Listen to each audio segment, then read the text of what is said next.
Damai sejahtera Allah yang melampaui segala akal, kiranya mengawal hati saudara-saudara sekalian di dalam Kristus Yesus Tuhan kita.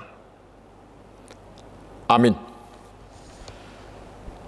Shalom saudaraku, bagaimana kabar?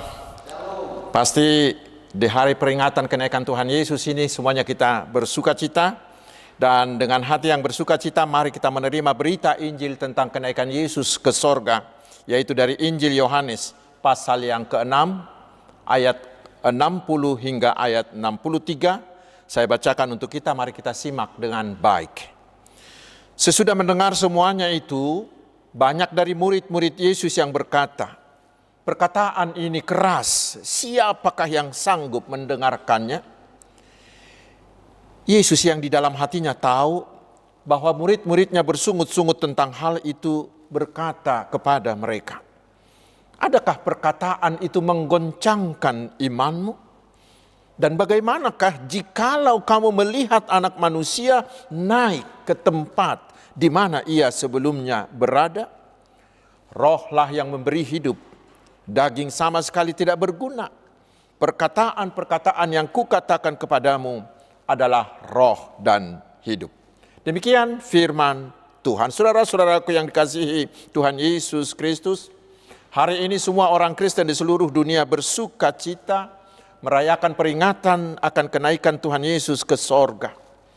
Walaupun tidak semeriah perayaan-perayaan lain, tetapi hari kenaikan ini kita rayakan setiap tahun. Namun sekarang saudaraku, perlu kita renungkan, apakah kita semuanya sudah benar-benar percaya bahwa Yesus itu sudah naik ke sorga? Agar tidak terjadi seperti apa yang terjadi di dalam nas kita hari ini. Kejadiannya begini. Setelah Yesus memberi makan orang sebanyak 5.000 orang hanya dengan 5 roti dan 2 ikan, orang banyak itu mau mengangkat Yesus menjadi raja mereka. Dan melihat niat yang salah itu, lalu Yesus segera menyingkir.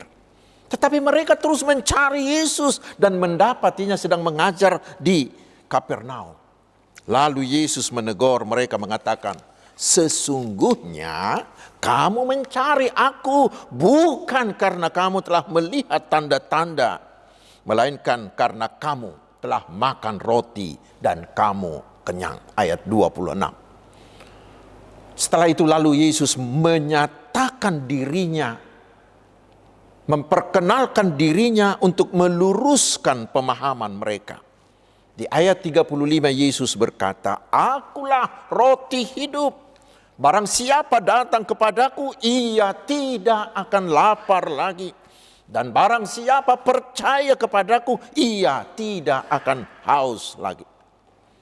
Saudaraku, dengan ucapan ini Yesus mengingatkan mereka agar mereka jangan hanya mencari roti yang bersifat sementara, tetapi agar mereka mencari roti yang membawa mereka kepada kehidupan yang kekal. Dan Yesus memperkenalkan dirinya di situ, mengatakan bahwa dialah roti itu. Dan Yesus mengajak semua orang banyak itu agar mereka mau menerima Dia. Saudaraku, sampai di situ tidak ada masalah. Tidak ada masalah. Tetapi di ayat 51 kemudian Yesus berkata, "Akulah roti yang telah turun dari sorga. Jikalau seorang makan dari roti ini, ia akan hidup selama-lamanya. Dan roti yang kuberikan itu adalah dagingku yang akan kuberikan untuk hidup dunia." Mendengar itu saudaraku, langsung timbul masalah. Terutama lagi setelah Yesus mengatakan di ayat 55 dan ayat 56, "Sebab dagingku adalah benar-benar makanan dan darahku adalah benar-benar minuman. Barang siapa makan dagingku dan minum darahku, ia tinggal dalam aku dan aku di dalam dia." Mendengar itu saudaraku, mereka semuanya langsung protes, mengatakan pengajaran ini terlampau berat. Siapa yang dapat menerimanya? Itu sulit, itu kasar. Memang saudaraku, bila diterjemahkan secara harafiah, ucapan Yesus ini berkonotasi memakan daging manusia Yesus itu kanibalis, bukan? Itu yang terjadi bila kita memahaminya secara harafiah, pasti tidak akan masuk akal. Padahal saudaraku, sebenarnya bila mereka mau membuka hatinya, sebenarnya perkataan Yesus ini tidaklah begitu sulit. Karena itu sulitnya perkataan Yesus itu bukanlah terletak pada ucapan Yesus itu sendiri, tetapi terletak pada hati orang banyak itu. Bila hati mereka menerima perkataan itu, maka ucapan Yesus itu tidaklah sulit. Tetapi ketika hati seseorang sudah dia keraskan, maka perkataan lunak atau perkataan yang lembut sekalipun dari Yesus itu akan tetap menjadi perkataan yang keras bagi mereka. Bahkan mereka menganggap semua orang seperti mereka. Tidak ada yang sanggup untuk menerima ucapan seperti itu. Dan karena itulah banyak dari mereka yang mengundurkan diri, yang meninggalkan Yesus. Ayat 66. Ini yang aneh saudaraku, dan ini jangan kita tiru. Ketika mereka kenyang oleh roti hasil mujizat Yesus, mereka mencari Yesus kemana-mana dan bahkan ingin mengangkat Yesus menjadi raja atas mereka. Tetapi ketika Yesus memberi mereka sebuah kebenaran, hati mereka langsung berubah menjadi keras, lalu meninggalkan Yesus. Perut mereka sudah menjadi ujian bagi mereka dalam mengikut Yesus. Sekarang saudaraku, mari kita tanya diri kita masing-masing. Masih adakah di antara kita yang seperti mereka yang mau mengikut Yesus hanya untuk keperluan perut, hanya untuk keperluan jasmani kita saja? Yaitu orang-orang yang mengikut Yesus hanya agar pekerjaannya lancar, dia naik pangkat, melimpah keuntungan, sehat, banyak keturunan, dan lain-lain. Selagi semuanya itu tersedia bagi mereka dari Yesus, maka mereka mengikut Yesus dengan baik.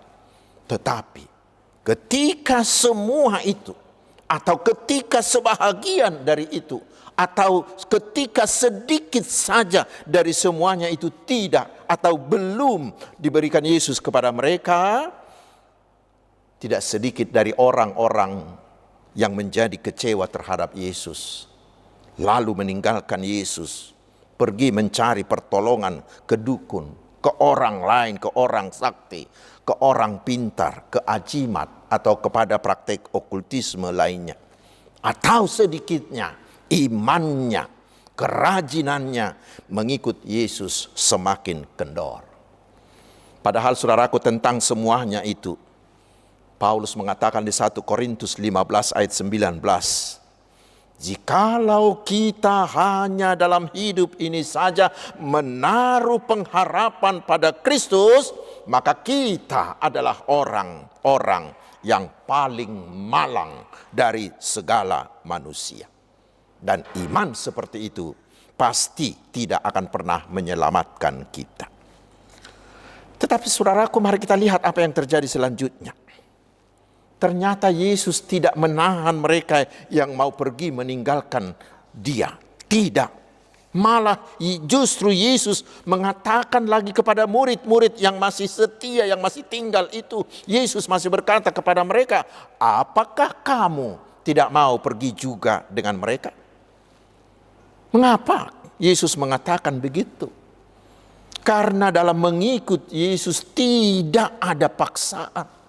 Tetapi harus dengan kesadaran diri sendiri yang didorong oleh iman percaya yang mandiri. Tetapi apa jawaban mereka yang masih tinggal, yang masih setia itu? Mereka menjawab, Tuhan, kepada siapakah kami akan pergi? Perkataanmu adalah perkataan hidup yang kekal. Dan kami telah percaya dan tahu bahwa Engkau adalah yang kudus dari Allah. Ayat 68 hingga ayat 69. Saudara-saudaraku, mereka inilah yang sudah membuka hatinya menerima Tuhan Yesus. Sehingga bila mereka menerima perkataan yang dianggap keras tadi, mereka bisa menerimanya. Dari situ kita lihat, saudaraku, ternyata tidak semua orang menutup hatinya seperti kata orang-orang yang sudah meninggalkan Yesus tadi. Tetapi masih banyak, bahkan lebih banyak lagi orang-orang yang mau membuka hati, yang bisa menerima Yesus sebagai roti dari sorga yang memberi hidup kekal. Karena itu sekali lagi, saudaraku, titik masalahnya bukan terletak pada perkataan Yesus, tetapi pada hati manusia. Lalu sekarang bagi kita, mari kita tanya diri kita masing-masing lagi. Apakah kita yang hadir, yang mendengarkan khotbah ini, sudah mau menerima, sudah mau mengimani ucapan Yesus ini, bahwa kita harus mau memakan tubuh, bahwa kita harus mau meminum darah Yesus agar kita memperoleh hidup kekal? Saya percaya dan saya berharap dengan sangat bahwa semuanya kita sudah menerimanya. Semuanya kita sudah mau percaya untuk itu, karena kita sudah menerima perjamuan kudus, bukan? Lalu berikutnya, hal berikut, saudaraku, sebelum orang banyak mengundurkan diri, Yesus mengatakan kepada mereka sesuatu yang lebih penting lagi. Kita baca di ayat 61 sampai 62, Yesus mengatakan begini. Adakah perkataan itu menggoncangkan imanmu? Dan bagaimanakah jikalau kamu melihat Anak Manusia itu naik ke tempat di mana ia sebelumnya berada?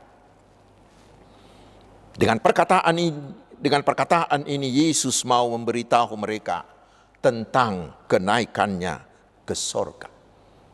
Dan pasti hal ini lebih keras lagi, bukan? Ini masih jauh lebih keras lagi dari perkataan Yesus tadi tentang makan daging dan minum darahnya tadi. Karena bila kita baca di ayat 41, ketika Yesus mengatakan, "Akulah roti yang telah turun dari sorga," mereka langsung bersungut-sungut mengatakan, "Ini orang siapa ini?" Di ayat 42 mereka mengatakan, "Bukankah ia ini Yesus, anak si Yusuf itu? Kan ibu bapaknya kita kenal. Kok berani-beraninya dia mengatakan dia datang dari sorga?" Karena itu, bila Yesus mengatakan bahwa dia akan naik ke sorga, itu pasti tidak akan bisa mereka terima. Mengapa? Sama seperti yang tadi. Karena mereka sudah mengeraskan hatinya, sudah menutup hatinya. Saudara-saudaraku, bagaimana dengan kita?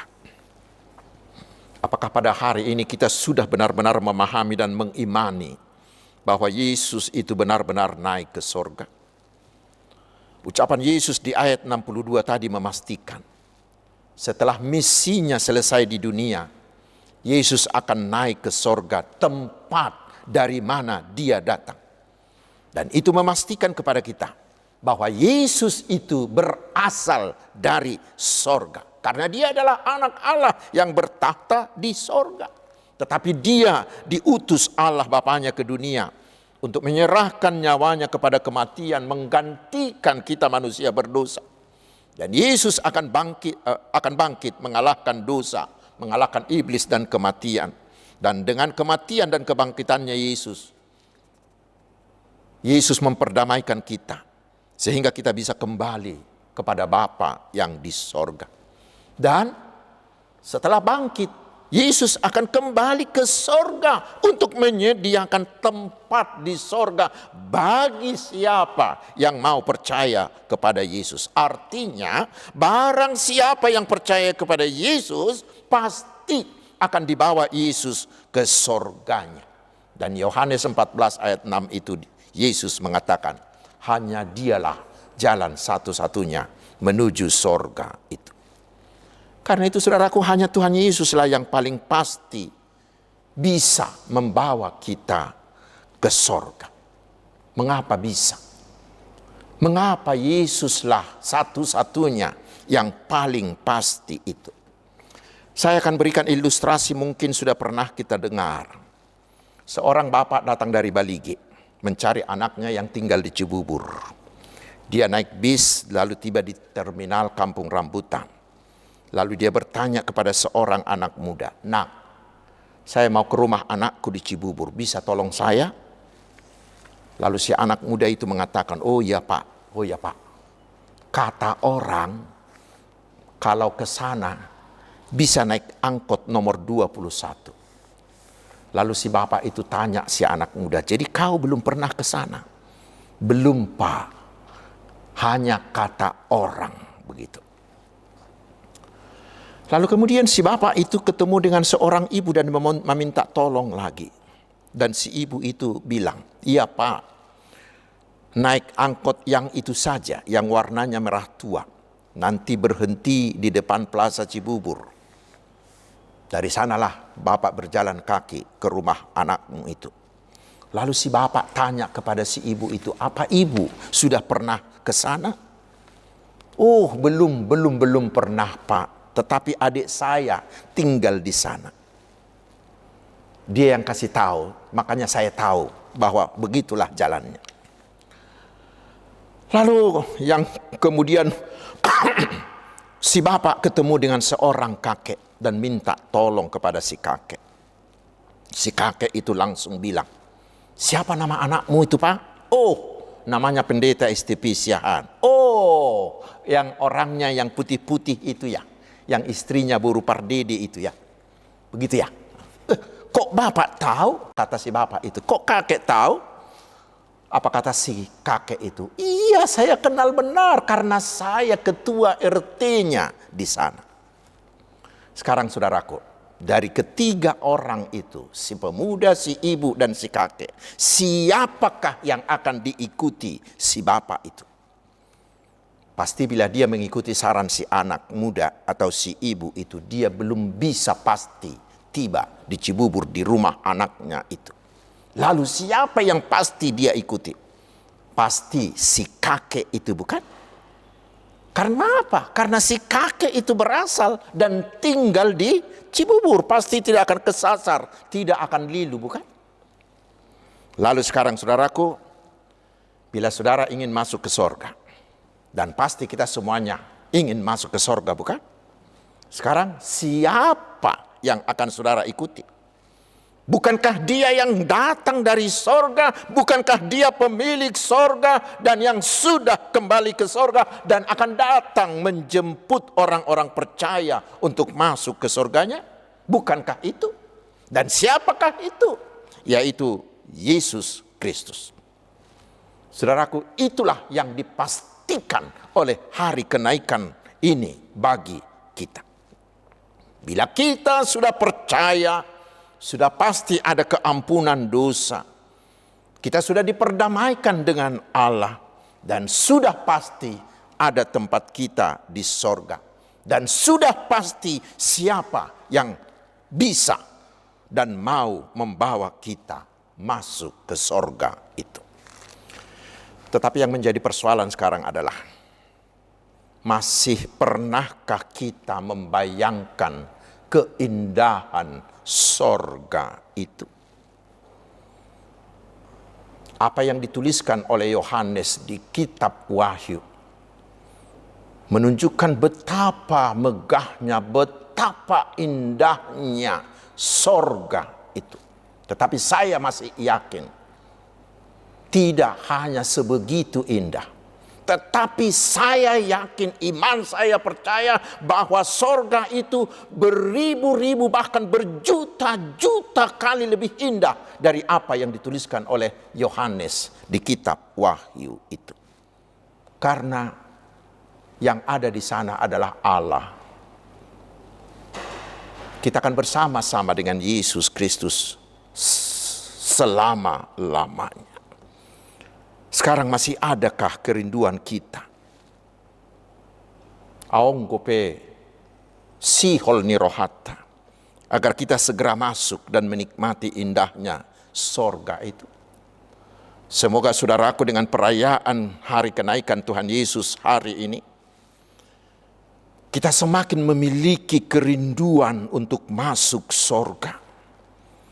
Dan terutama kita memiliki kepastian iman bahwa oleh kasih Tuhan Yesus, oleh iman percaya kita kepada Tuhan Yesus, kita pasti masuk, akan dibawanya masuk ke dalam sorganya. Sehingga kita semua kelak akan bertemu di sana. Selamat memperingati hari kenaikan Tuhan Yesus. Amin. Mari kita berdoa. Terima kasih Tuhan atas firman-Mu. Meteraikanlah itu di hati kami, sehingga kami semua percaya dengan pasti bahwa Yesuslah jalan satu-satunya yang bisa membawa kami ke surga-Mu. Biarlah dengan firman-Mu ini hati kami semakin rindu ke surga Yerusalem yang baru, tanah air kami yang menetap bersama Engkau di sana. Kerinduan itulah yang akan memberi kami pengharapan. Kerinduan akan sorgamu itulah yang memberi kami semangat, memberi kami sukacita menjalani kehidupan kami dan menghadapi segala keadaan dalam hidup ini. Ya Tuhan, berkatilah kami umat-Mu ini satu persatu di semua bidang kehidupan kami. Berikanlah kami hikmat-Mu, sehingga kami mampu menggunakan setiap detik kehidupan kami untuk semakin dekat kepadamu dan bisa menjadi berkat bagi sesama kami, terutama bagi orang-orang yang terdekat dengan kami. Terpujilah Engkau Allah di dalam Tuhan Yesus yang telah naik ke sorga kepada kemuliaan-Mu di sorga-Mu. Amin.